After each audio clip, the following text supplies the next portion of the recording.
Okay, I put out a poll the other day concerning romances in RPGs, and this was prompted by a video I made simply going over the information we have about the companions in the forthcoming Obsidian game, Avowed. And what I saw really surprised me, initially at least, namely a large number of commenters being disappointed at the fact that the companions will not be romanceable in Avowed. Now this really got the noggin jogging, so to speak, and I had to think about it, and I was really curious what my subs had to say themselves on this topic, because obviously if you're subbed to me, you probably like RPGs. So I put out the poll, and I have to say what I predicted would happen in my head actually did happen. And so one of the options, I like romances, but I can also do without them, was at 67%. The vast majority of people fell into that category. There were a few people, 13%, who thought romance options are absolutely essential, and 15% didn't care either way, with very small percentages of people actively disliking romances in games and RPGs at 4%, and then something else at 1%. Now, I myself fall somewhere in the category of I really don't care either way, or I like romances, but I can also do without them, somewhere in between there. So I don't assign a terrible amount of importance to them. But what this poll and also what the video made me realize is that people are not considering the many different types of RPGs out there, their subgenres, but more importantly, the developers who make the RPGs. So I saw a number of comments referencing games such as Mass Effect and Dragon Age, and these are Bioware games. Now you could argue, in many ways, and I think it would be correct, that Bioware, way back in the day, in the late 90s, was the pioneer, in many ways, of romances. You had a number of very well done romance options. Jaheira, Viconia, Aerie, and Anomen in Baldur's Gate 2. And these romances were continued and reached their climax in Throne of Baal, and they were all pretty good. I'd say that Viconia and Jaheira had the best romances, all things considered, but Bioware sort of made their blueprint, as it were, and founded their legacy on romance going back nigh 30 years. And when you take into account games such as Mass Effect, the trilogy that is, and the various iterations of Dragon Age, they've continued this. Romance is an extremely important aspect of Bioware games. And even Baldur's Gate 3, which is in many ways a spiritual successor to, say, Dragon Age Origins, as well as the original Baldur's Gate games, goes without saying, incorporated romance heavily. And these are all RPGs.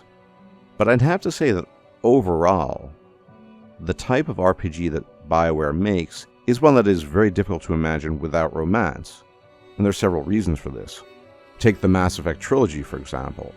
Most people would categorize Mass Effect as a space opera, and space opera as a genre will necessarily include elements, I think, of romance, because space operas, beyond the lore, beyond the combat, inherently have a lot of drama, and there's a lot of romance involved. The term space opera itself is obviously derived from soap opera, and soap operas captivate people because of the drama and the intrigue and the human relationships that take place there.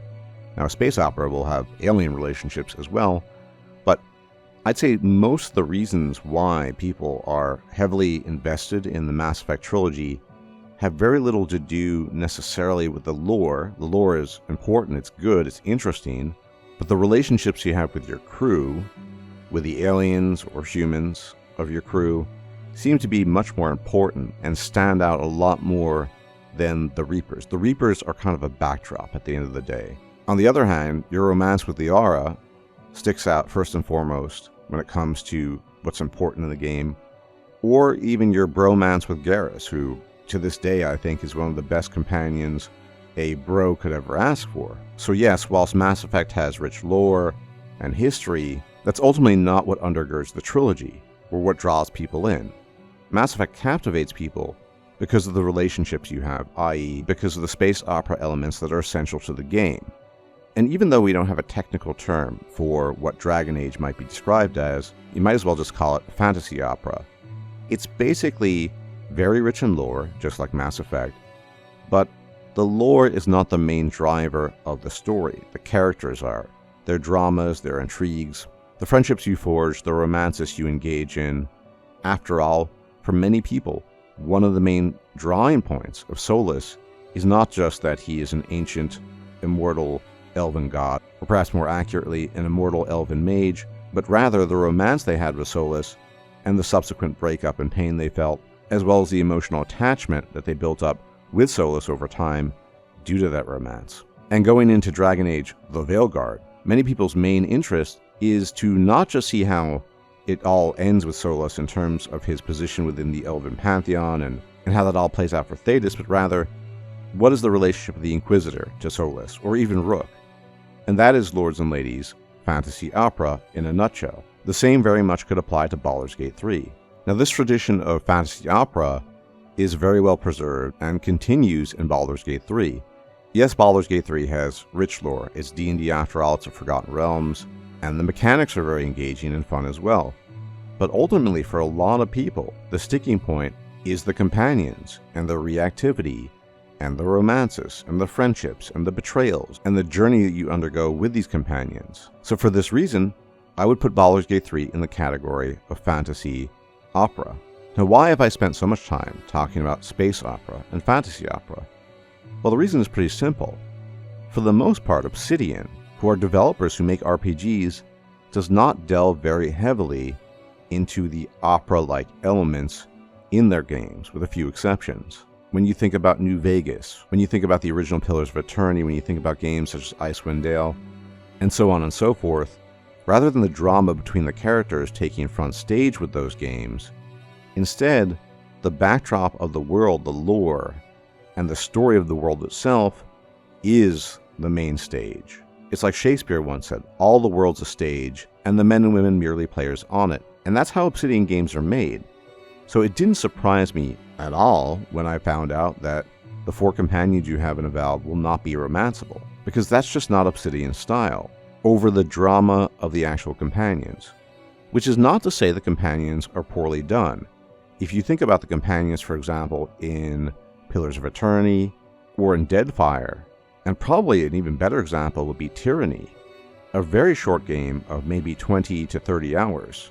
Depending on what you do and how you play, you will notice that the companions are very engaging, very interesting.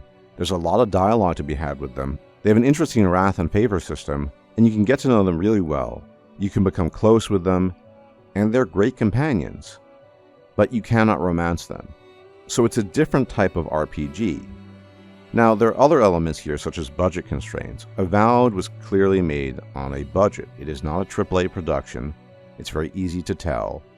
And so, the developers need to put the time and energy they have into things that they can afford to do, that they believe should be prioritized. And in Obsidian games, romances, inasmuch as they exist, are simply tacked on. So one of the least interesting things in Pillars of Eternity 2 Deadfire are the romances. They feel tacked on, they're not very engaging, you can easily ignore them. But the relationships you build with your companions outside of romance are pretty rich, and that's true of almost every Obsidian game in my experience. So I can see where people are coming from on this. On the one hand, you have a lot of people that are accustomed to and have experienced games such as the Dragon Age franchise, or Mass Effect, or indeed Baldur's Gate 3. And for them, romance is all but essential, but these games are all of the space opera or fantasy opera genre. Obsidian focuses much more on pure RPG elements, mechanics, and world building.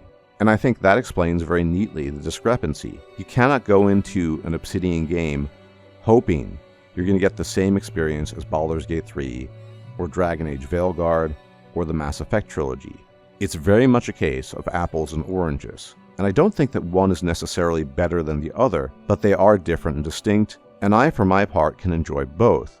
If they're done well, I wouldn't say they captivate me the same way they captivate other people, but I can appreciate them. But I can also appreciate at the same time a game that has excellent world building, good companions that aren't necessarily romanceable, with great mechanical elements.